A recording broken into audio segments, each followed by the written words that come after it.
Hello friends, कैसे हैं आप सभी। उम्मीद है काफ़ी अच्छे होंगे। जैसा कि आप लोग जानते हैं, कल हमने अपनी परसेंटेज की क्लास देखी थी और मैंने आपको उसमें उसका बेसिक बताया था। आज मैं आपको उसमें एसएससी में आए हुए क्वेश्चंस में अप्लाई करना सिखाऊंगा। बिल्कुल टाइप वाइज चलेंगे। मैंने परसेंटेज को पूरा बेसिक से एडवांस तक लेके जाना है, ठीक है। तो आज हम टाइप 1 देखने वाले हैं। मैं आपको दिखाता हूं कल जो सिखाया मैंने उसके बेस पर कैसे कैसे क्वेश्चन आप लोगों को देखने को मिलते हैं, ठीक है। और उससे पहले आपको कुछ फ्रैक्शंस के बारे में जानकारी होनी चाहिए। जैसे कि कल हम जान ही चुके हैं कि परसेंटेज एक फ्रैक्शन होता है जिसका डिनोमिनेटर क्या होता है, 100 होता है। तो आपको कुछ इंपॉर्टेंट परसेंटेज के फ्रैक्शन जरूर पता होनी चाहिए और ये भी पता होना चाहिए कि वो परसेंटेज आपको किस किस रूप में दिखाई दे सकती है, ठीक है। तो आइए इस बोर्ड पे फोकस करिएगा। जैसे कि आप लोग देखेंगे कि यहाँ पे जो लिखा हुआ है, सबसे पहला परसेंटेज मैंने लिखा है 33 होल 1/3%। 33 होल 1/3% आपको लिखा हुआ मिल सकता है 33.33%। इसकी ये लिखा हुआ मिले या ये लिखा हुआ मिले, बात एक ही है। इसकी जो फ्रैक्शन वैल्यू होती है वो क्या होती है, 1/3 होती है। इसी तरीके से 16 होल 2/3% ये लिखा हुआ मिले या फिर आपको 16.66% लिखा हुआ मिले, बात एक ही है। इसकी फ्रैक्शन वैल्यू क्या होती है, 1/6 होती है। 14 होल 2/7% या 14.28% लिखा हुआ मिले, चाहे 14 होल 2/7% लिखा हुआ मिले, दोनों की बात एक ही है। इनकी फ्रैक्शन वैल्यू क्या होती है, 1/7, यानी कि इसे इस रूप में लिख लो चाहे इसे इस रूप में लिख लो। इसी तरह ये लिखा हुआ है 12 होल 1/2% या 12.5% या इस तरीके से लिखा हो 12.5%, बात एक ही है। इन दोनों की फ्रैक्शन वैल्यू क्या होती है, 1/8। इसी तरीके से 11 होल 1/9% और इज इक्वल टू, यानी कि ये किसके बराबर होता है, 11.11% के बराबर। चाहे इस रूप में लिखा हुआ मिल जाए चाहे इस रूप में लिखा मिल जाए, बात एक ही है। इक्वल का साइन लगाने का मतलब होता है कि ये चाहे इस रूप में लिखी हुई मिले चाहे इस रूप में लिखी हुई मिले, बात एक ही है। कभी कभी हमें इस रूप में लिखी हुई मिल जाती है तो हम समझ नहीं पाते हैं, हमें वो वैल्यू टफ लगने लगती है, ठीक है। तो आप लोगों को ये वैल्यू, कम से कम ये वाली वैल्यूज याद होनी चाहिए ताकि आप लोग जल्दी कर सकें, चीज़ों को समझ सकें, ठीक है। जैसे 9 होल 1/11% को हम क्या कह सकते हैं, 9.09%। ये इस तरीके से भी लिखा हुआ मिल सकता है। तो इनकी फ्रैक्शन वैल्यू क्या होती है, 1/11। 37 होल 1/2% लिखा हुआ मिल जाए या 37.5% लिखा हुआ मिल जाए, बात एक ही है। चाहे ये लिखा हुआ मिले चाहे ये लिखा हुआ मिले, इन दोनों की फ्रैक्शन वैल्यू क्या होती है, 3/8 होती है, ठीक है। ये तो हो गए हमारे मिक्स फ्रैक्शन के मिक्स परसेंटेज के कुछ फ्रैक्शन वैल्यू। आगे हम देखेंगे जो आपको इंटीजर में परसेंटेज दी होगी उसकी फ्रैक्शन वैल्यू। जैसे 50% की फ्रैक्शन वैल्यू क्या होती है, 1/2। 25% की फ्रैक्शन वैल्यू क्या होती है, 1/4। 20% की फ्रैक्शन वैल्यू क्या होती है, 1/5। 10% की फ्रैक्शन वैल्यू क्या होती है, 1/10। 4% की फ्रैक्शन वैल्यू क्या होती है, 1/25। 5% की फ्रैक्शन वैल्यू क्या होती है, 1/20। देखिए, आखिर में आपको लास्ट में याद ही करना पड़ेगा, धीरे धीरे प्रैक्टिस के थ्रू आपको याद हो जाएंगे। फिर भी मैं बता देता हूं कि आखिर में ये परसेंटेज फ्रैक्शन में कन्वर्ट कैसे हो रही हैं, ठीक है। आइए, कल हमने देखा था कि परसेंटेज का जो डिनोमिनेटर होता है वो क्या होता है, 100। इसी तरीके से अगर मैं देखने की कोशिश करूं कि 25% है, इसे मैं क्या लिख सकता हूं, परसेंटेज हटाओ और इसका डिनोमिनेटर 100 लगाओ, इसे फ्रैक्शन में कन्वर्ट करना है। तो 25 से इसे काटेंगे आप, 4 बार कटेगा, ऊपर 1 रह गया, 1/4। इसी तरीके से मैं एक फ्रैक्शन वाले की भी बता देता हूं आपको। मिक्स फ्रैक्शन की परसेंटेज जो है 33 होल 1/3% है। ये पहले इसे एक फ्रैक्शन में कन्वर्ट करिए तो 33 3 99 और एक 100/3%। अब परसेंट हटाना है हमें क्या करना है, इस परसेंट को रिमूव करना है और 100 का डिवाइड करना है। जैसे ही 100 का डिवाइड करूंगा नीचे वाली संख्या से क्या हो जाएगा, यानी कि डिनोमिनेटर का मल्टीप्लाई हो जाएगा। 100 से 100 कैंसिल आउट, ये हो गया 1/3। आई होप ये चीज आपको समझ में आ रही होगी कि परसेंटेज को अगर फ्रैक्शन में कन्वर्ट करना है तो कैसे करना है, ठीक है, ये इंपॉर्टेंट मैंने परसेंटेज लिखी हैं जो मोस्टली आपको बार बार देखने को मिलेंगी। अगर इसके अलावा कोई देखने को मिलती है तो हम उसे 100 का डिवाइड करके इजीली बना लेंगे। ठीक है, तो मैं आपको दिखाता हूं कि ये अगर हमें याद है तो हम किसी भी क्वेश्चन को कितनी जल्दी और कितनी आसानी से सॉल्व कर लेते हैं। जो हमने कल सीखा था उसी के बेस पर ही आज हम लगाने वाले हैं। सारे कॉन्सेप्ट हमारे कल वाले बेस के होंगे। देखिए, मैं कुछ क्वेश्चंस नोट करता हूं, आप लोग उसे भी नोट करिएगा। आप लोग बोर्ड पर ध्यान लगाइए, मैं क्वेश्चन लिख रहा हूं। ये है आपके सामने question, Ram's income is 25% more than that of Shyam. मतलब क्या कहना चाह रहा है? मतलब कहना चाह रहा है राम की जो आय है वो श्याम की आय से, डेट ऑफ श्याम का मतलब ये होता है कि जो राम के बारे में बात कही जा रही है वही श्याम के बारे में बात है। राम की इनकम के बारे में बात की जा रही है तो फिर श्याम की इनकम की भी बात की जा रही है। यानी कि राम की इनकम श्याम की इनकम से 25% ज़्यादा है। By how much percent Shyam's income is less than that of Ram. तो आपको बताना है कि फिर श्याम की जो इनकम है वो राम की इनकम से कितने परसेंट कम है। ठीक है, आइए हम लोग देखते हैं। मुझे एक बात बताइए, 25% की फ्रैक्शन वैल्यू क्या होगी? तो हम जानते हैं कि 100 का डिवाइड देकर हम निकालते हैं, तो 25 से ये 4 टाइम्स कैंसिल आउट, तो 1/4। अभी हमने एक चीज़ पढ़ी थी कल वाले दिन कि जिसकी परसेंट निकालनी होती है, जिसकी परसेंट निकालनी होती है उसे हम ऊपर रखते हैं और जिससे रिलेट करना होता है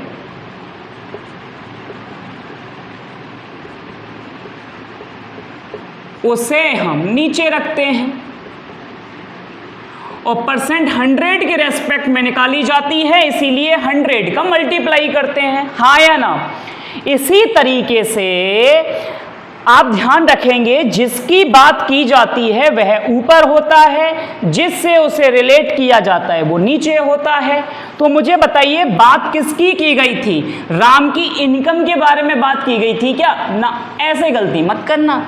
Ram income is 25% more than, ये जो परसेंटेज दी है ना ये बताई गई थी मोर देन के बारे में, यानी कि जितनी ज्यादा है उसके बारे में बताया था।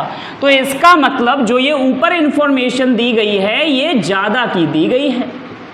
हाँ या ना? यानी कि एक ज्यादा है। अच्छा, रिलेट किससे किया गया, किससे कंपैरिजन किया गया? डेट ऑफ श्याम, यानी कि रिलेट तो श्याम से किया गया। इसका मतलब ये जो 4 है ये श्याम की बात की गई है। तो एक तरफ आप लिख लीजिए राम और एक तरफ आप लिख लीजिए श्याम। अब उसने क्या बोला कि जो राम की इनकम है वो 25% ज़्यादा है, किससे? श्याम से।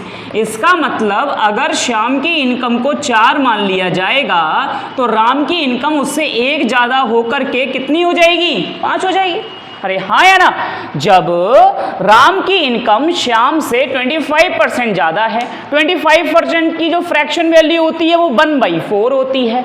बात कर रहा था ज़्यादा की तो ऊपर हो गया 1, नीचे हो गया श्याम, यानी कि श्याम की इनकम को अगर 4 माना जाएगा तो राम की इनकम 1 ज़्यादा होकर के 5 होगी। हाँ या ना? बिल्कुल हाँ। तो मुझे बताइए, अब उसने पूछा क्या? By how much percent Shyam's income is less then, किसकी परसेंट बतानी है? श्याम की इनकम जितनी कम है। तो देखिए श्याम की इनकम कितनी कम है? तो भैया 1 कम है। हमें इसी की तो परसेंटेज निकालनी है, जिसकी परसेंट निकालनी है उसे ऊपर रखना है। अच्छा, किससे? That of Shyam. तो रिलेट किससे करना है? डेट ऑफ राम रिलेट किससे करना है? राम से। तो जिससे रिलेट करना है उसे हम कहाँ रखेंगे? नीचे।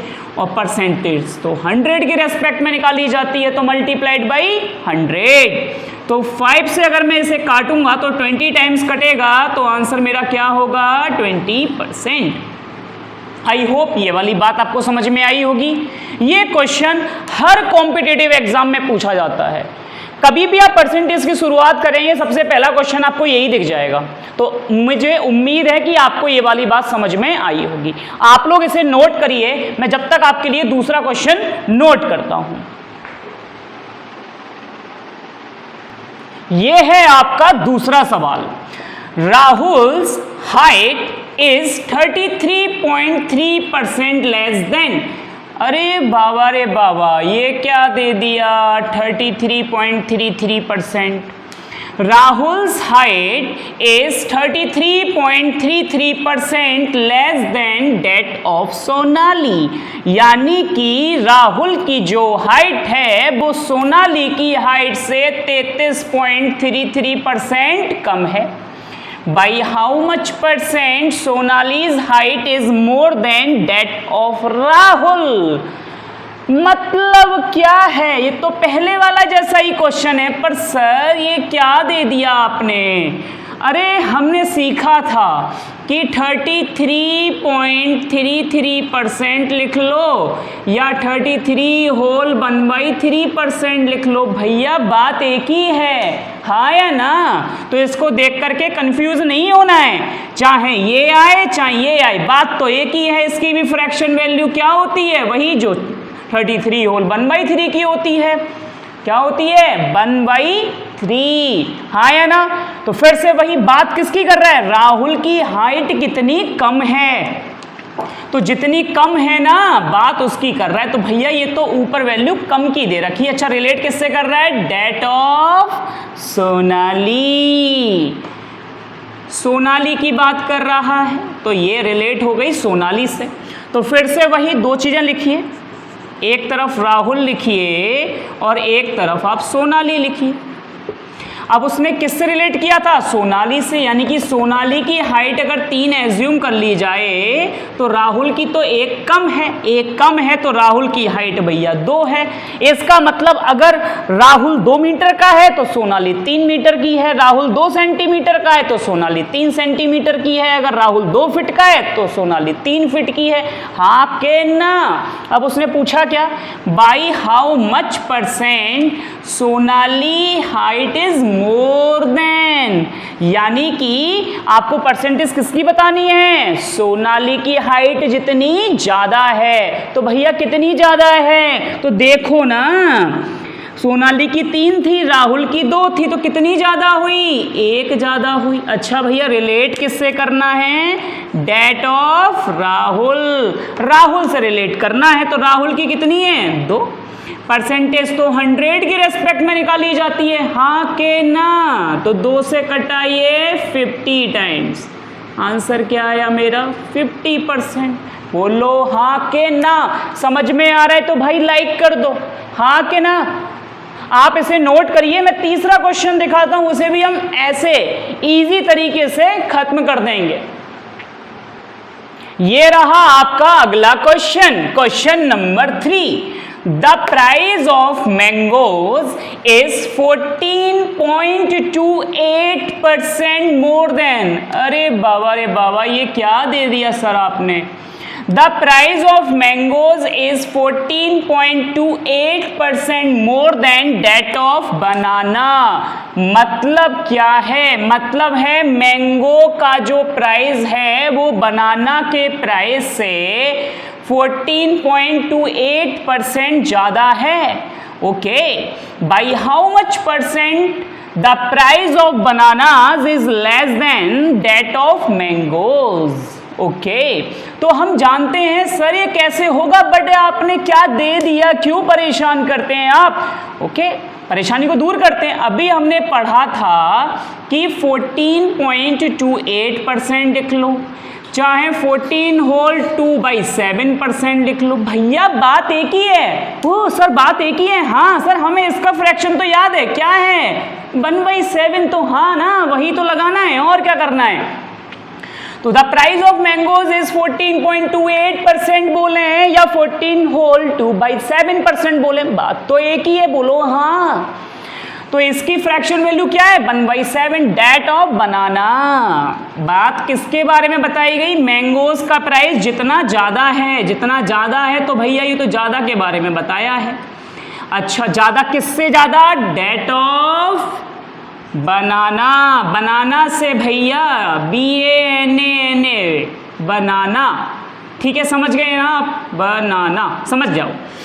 इसका मतलब अगर बनाना का प्राइस 7 रुपये है तो मैंगोज का प्राइस 1 रुपये ज़्यादा, यानी कि 8 रुपये है। तो एक तरफ लिख लो आम, आम का सीजन चल रहा है भाई, इसलिए आम थोड़ा महंगा है। यानी कि अगर केले का प्राइस 7 रुपीज़ है तो आम का प्राइस 1 रुपये ज़्यादा होकर के 8 रुपये है। अब पूछा क्या? By how much percent the price of banana is less than, banana is less than, banana कितना कम है, किससे रिलेट करना है? डेट ऑफ मैंगोज, मैंगोज के प्राइस से भाई। ओके, परसेंटेज किसकी निकालनी है? बनाना का प्राइस जितना कम है, तो देखिए ना कितना कम है, तो भैया 1 कम है। कहाँ? तो केला 7 रुपये का, कहाँ आम 8 रुपये का, तो 1 कम हुआ ना, उसी की निकालनी है तो उसे ऊपर रखेंगे ना। अच्छा, रिलेट किससे करना है? मैंगो से। तो मैंगो का प्राइस कहाँ आएगा भैया? नीचे आएगा। और परसेंटेज 100 के ऊपर डिपेंड करती है, बोलो हाँ। तो 4 से ये 2 बार, 4 से ये 25 बार, 2 से काटेंगे 12.5 बार। अरे वाह सर, ये तो हमें समझ में आ गया, 12.5%। बोलो हाँ, समझ में बात आई? तो आपने ये देखे कि आज जो हमने तीनों क्वेश्चन देखे हैं वो एज इट एक ही कॉन्सेप्ट पे डिपेंड हैं। ये जो मैंने बताए हैं पूरी परसेंटेज को खत्म कर देगा, पूरी परसेंटेज को। ठीक है, मैं आपको और भी क्वेश्चन दिखाते रहूंगा। ये सारे क्वेश्चन एसएससी के आए हुए हैं, सारे क्वेश्चन मैं एसएससी सीजीएल के ही लेके चलता हूं, कुछ क्वेश्चन मैं बैंक पीओ के भी लेके चलूंगा। आप लोगों को दिखाऊंगा कि मैथ्स को जितना टफ बना रखा है उतना ही मैं सरल बना के खत्म करूंगा। कमजोर बच्चों से मेरा वादा है कि कुछ भी समझ में नहीं आ रहा है, आप मुझे कमेंट बॉक्स में पिन करिए। ठीक है, आप मुझे कमेंट बॉक्स में पूछेंगे, मैं आंसर जरूर करूंगा आप लोगों को। ठीक है, हालांकि मैं ऑफलाइन भी पढ़ाता हूं, हाथरस में पढ़ाता हूं। अगर आप लोग मुझसे कांटेक्ट भी करना चाहते हैं तो भी आप मुझे कमेंट बॉक्स में कमेंट करके मुझसे पूछ सकते हैं। ठीक है, जब तक के लिए आप लोगों का बहुत बहुत धन्यवाद। आप लोग इस वीडियो को लाइक करिए, शेयर करिए एंड चैनल को सब्सक्राइब करो, अपना प्यार दो। ठीक है, फिर मिलते हैं